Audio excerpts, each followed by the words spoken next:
Hello guys, আমি Sudip first auto থেকে। এই গাড়িটা ইওন গাড়ি আছে। এই গাড়িটার কাস্টমারের কমপ্লেন হলো এখান দিয়ে হাওয়া বেরোচ্ছে না, কাচের এখান দিয়ে হাওয়া বেরোচ্ছে না।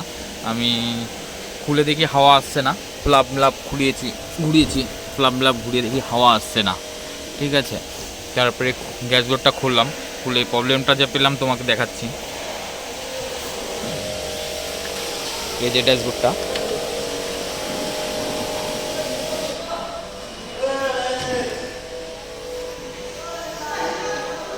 কাচের ভেন্ট পুরো সিল করে দিয়েছে যেন হাওয়া কোনো মতোই লিকেজ না হয়।